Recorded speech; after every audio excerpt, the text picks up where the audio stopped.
आइए नेक्स्ट में हम देखते हैं, हम एक चार्ट लेते हैं, एक कॉलम बनाते हैं, उस कॉलम में रखते हैं टेम्परेचर है बट वाटर का सोर्स वाटर नॉट अवेलेबल नहीं है। तो ऐसी कंडीशन में वेदरिंग की कंडीशन कैसी होगी? फिजिकल होगी।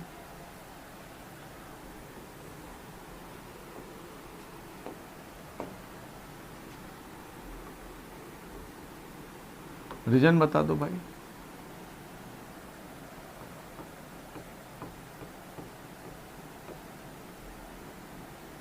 हॉट डेजर्ट एरिया, उष्ण कटिबंधीय ट्रॉपिकल डेजर्ट एरिया जो है उसमें कैसा वेदरिंग होगा? फिजिकल वेदरिंग होगा। क्यों? क्योंकि वहाँ वाटर नॉट अवेलेबल बहुत कम है, जिससे उसको केमिकल रिएक्शन करने की कंडीशन नहीं बनती है। तो आपने यहाँ पर क्या दिया? हॉट डेजर्ट या ट्रॉपिकल डेजर्ट रीजन दे दिया। अब कहा जाता है कि इसमें वेदरिंग का टाइप नेचर कैसा होगा? नेचर या उसका सिग्निफिकेंस क्या होगा, उसकी विशेषताएं?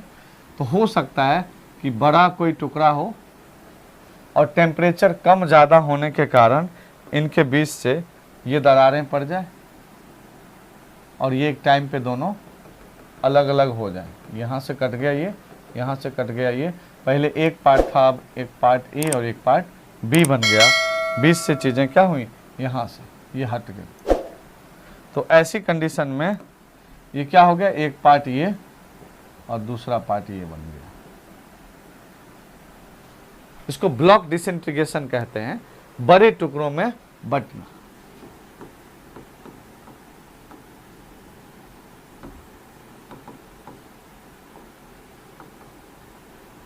ब्लॉक डिसइंटीग्रेशन में क्या होता है कि एक चट्टान धीरे धीरे टेम्परेचर बढ़ा, फैला, टेम्परेचर कम हुआ, सिकुड़ा, करते करते कहीं एक जगह निशान पड़ा और फिर दो अलग अलग बोल्डर में बढ़ जाते हैं।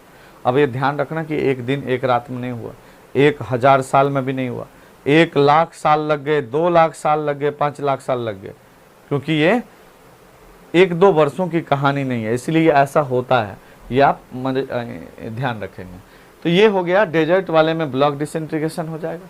ये पहला हो सकता है कि इस कंडीशन में चट्टान अगर रॉक की कंडीशन अगर इस तरह से हो कि मिक्स्ड हो, उसमें मिक्स रॉक हो, तो हो सकता है कि अगर कोई इतना बड़ा टुकड़ा हो, मिक्स हो, इसमें अलग अलग टाइप के नेचर का रॉक हो, और जब ये बिखरे तो हो सकता है छोटे छोटे टुकड़ों में ये बट जाए अलग अलग नेचर के हिसाब से। ये भी एक हो सकता है। स्मॉल पार्टिकल्स में हो जाएगा ये हो कहाँ रहा है? हॉट डेजर्ट रीजन में ही हो रहा है। इट में भी हो सकता है कि वहां पर इग्नियस रॉक की स्थिति हो बहुत मजबूत कंडीशन में, और फिर वो उसमें से धीरे धीरे थोड़ा सा पानी हल्का कभी पड़ गया, चटकन सा हुआ, ऐसे से करके, और धीरे धीरे वो स्थिति इस पे बनी और वो देखने में ऐसे लग रहा। तो एक लेयर जैसे होता है ना, कमल का फूल ले लो, अनियन ले लो, प्याज ले लो, इस तरह के लेयर बाय लेयर उखड़ रहा एक एक एक एक एक एक करके, उसको एक्सफोलिएशन या अनियन वेदरिंग भी कहा जाता है। ये भी इग्नियस रॉक पे डेजर्ट वाले एरिया या ट्रॉपिकल जोन की ही कहानी है, अनियन वेदरिंग की। तो एक ये भी हो सकता है आपका। तो ये 3 देख रहे हैं, एक बार में हो जा रहा है। टेम्परेचर है बट वाटर नहीं है, सिर्फ टेम्परेचर के इफेक्ट से हो रहा है। पहली कंडीशन आपने देखा। दूसरी कंडीशन देखिए, टेम्परेचर कम है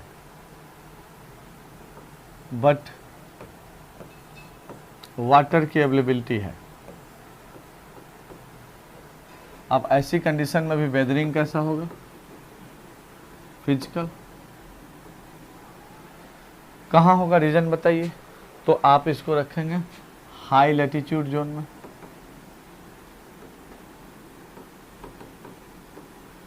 या पोलर जोन भी लिख सकते हैं, उसी एरिया में इस तरह की स्थिति होगी। अब इस एरिया में होगा क्या, जैसे ये कोई चट्टानी टुकड़ा है और यहाँ पे वाटर की कंडीशन है, अब ये पानी इसमें बार बार टच में आ रहा है। कल को इतना छोटा सा फ्रैक्चर हुआ इस और इसमें पानी भर गया, दिन के समय में टेम्परेचर थोड़ा सा बढ़ा, इसमें वाटर इंक्रीज कर गया। अब रात में फिर आइस जैसे ही कन्वर्ट होगा, बर्फ जमेगा, वो थोड़ा सा उसको वॉल्यूम बढ़ा देगा, यानी रात के समय में इसका मुंह क्या होगा, थोड़ा बढ़ जाएगा। फिर अगले दिन पानी थोड़ा ज़्यादा बढ़ेगा और ऐसा करते हुए फिर अगले दिन ये एरिया बढ़ा लिया। ऐसे करते करते 1-2 हज़ार साल पार करने के बाद ये क्या होगा, ये अलग हो गया, ये अलग हो गया। इसको बोलते हैं फ्रॉस्ट वेदरिंग। फ्रॉस्ट वेदरिंग जो होता है, फ्रॉस्ट वेदरिंग में पानी के जमने और उसके पिघलने से ये चीजें बनती है। वाटर सॉलिड हुआ, फिर वाटर हुआ, सॉलिड हुआ, वाटर हुआ, सॉलिड हुआ, वाटर हुआ, ऐसे करते करते एक दिन ये पूरा हट गया और इससे फ्रॉस्ट वेदरिंग कहते हैं। ये ड्यू टू लो टेम्परेचर के कारण हो रहा है। ये फिजिकली हो रहा है, केमिकली नहीं हो रहा, ये ध्यान रखना। चलिए, एक ये भी आपने देख लिया। अगला हम देखते हैं कि टेम्परेचर है और प्लस वाटर भी अवेलेबल है, यानी कि रेनफॉल भी है, तब क्या होगा, तापमान और वर्षा दोनों हो रहा है, तो ऑब्वियसली केमिकल होगा, केमिकल वेदरिंग होगा। केमिकल वेदरिंग में ध्यान रखना है आपको कि अगर वाटर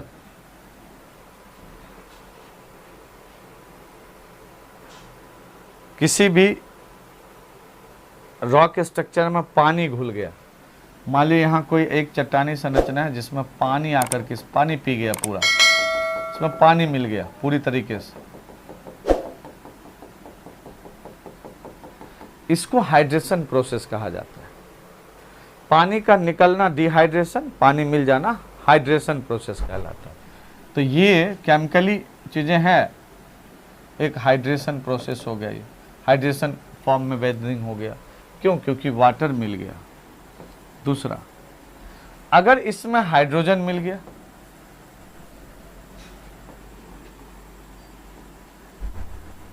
हाइड्रोजन मिल गया तो इसको हाइड्रोलिसिस प्रोसेस बोलते हैं।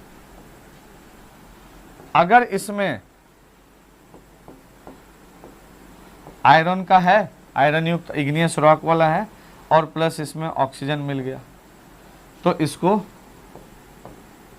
ऑक्सीडेशन बोलते हैं। इसी तरह से अलग अलग मैटर पे, लोहे पे जंग लगना, आपको पता ही ऑक्सीडेशन प्रोसेस होता है, और उसमें पानी आयरन के साथ रिएक्शन करता है और उससे उसका कलर क्या होता है, रेड कलर का हो जाता है, आयरन ऑक्साइड में कन्वर्ट हो जाता है, ऑक्सीडेशन प्रोसेस। इसी तरह से कहा जाता है कि उसमें अगर सिलिका, उसमें अगर केवलिन, उसमें अगर फॉस्फेट, अलग अलग मटेरियल घुलता है तो केमिकल रिएक्शन की स्थिति बनती है। इसके लिए ज़रूरी है, अगर यहाँ पे कैल्शियम मिल गया तो कैल्सिफिकेशन हो जाएगा। जैसे कास्ट टोपोग्राफी जो बनते हैं तो उसमें कैल्शियम में पानी मिल गया, कैल्शियम वाला रॉक स्ट्रक्चर है, उसमें वाटर आ गया, तो कैल्सिफिकेशन। इस तरह से हाइड्रेशन, हाइड्रोलिसिस, कैल्सिफिकेशन, ऑक्सीडेशन, अलग अलग तरह के केमिकल रिएक्शंस होते हैं। हमने इसमें कुछ और चीज़ें, जैसे कहा जाता है कि अलग अलग केमिकल रिएक्शंस जो होते हैं, जिसमें कि वाटर और टेम्परेचर दोनों का आपस में मिलना ज़रूरी होता है, दोनों का एप्रोप्रिएट कंडीशन में अवेलेबिलिटी भी ज़रूरी होता है, तभी जाकर के ये वेदरिंग पॉसिबल है। तो आप इसमें 3-4 को ध्यान रखिए। मैंने बुकलेट में और 5-7 चीज़ें डाल दी है, और आप जैसे क्वेश्चन देखेंगे तो वहाँ पर और चीज़ें निकल के आएंगी, उससे और क्लैरिटी बढ़ेगी। तो ये केमिकल वेदरिंग हो गया। फिजिकल और केमिकल वेदरिंग के अलावा कहा जाता है कि एक और टाइप में जाते हैं, वो है मानव जनित या उसको बोलते हैं बायोलॉजिकल वेदरिंग। उसमें कहा जाता है जीव जंतुओं द्वारा, वेजिटेशन वनस्पति द्वारा, मानव द्वारा और अलग अलग जो बायोकेमिकल्स होते हैं उसके द्वारा वेदरिंग की कंडीशन होती है। अब कहा जाता है कि यह कंडीशन क्यों होती है, क्योंकि अलग अलग ह्यूमन एक्टिविटी होगी। एनिमल्स है, अगर गाय का खुर पैर पड़ गया किसी मिट्टी पे, उसके साथ मिट्टी इधर उधर कमज़ोर पड़ गई, तो उसको भी एक प्रकार का वेदरिंग ही कहते हैं। कोई चिड़िया है आपके घर के एक मुंडेर पे लगातार बीट कर रही है, वो मुंडेर उतनी दूर घिस गया, तो अब किया चिड़िया ने, लेकिन हुआ तो वहाँ केमिकल रिएक्शन ही था, बट बायोलॉजिकल माध्यम से हुआ है, इसलिए उसको बायोलॉजिकल में कहते हैं। हम बहुत बड़े बड़े टनल बनाते हैं, सुरंग बनाते हैं, पहाड़ों को खोदते हैं, डायनामाइट से खानों में आप अलग अलग तरह के प्रयोग करते हैं ताकि उसमें खुदाई हो सके। ये सब कहीं ना कहीं वेदरिंग प्रोसेस के अंतर्गत ही आता है। इसलिए आप लोग ध्यान रखेंगे कि वेदरिंग एक ऐसा टॉपिक है जो इन सिटू मेथड्स है वहीं का वहीं होता है, इसके लिए कहीं और से मटेरियल कहीं और को नहीं ले जाता है, राइट। ये वेदरिंग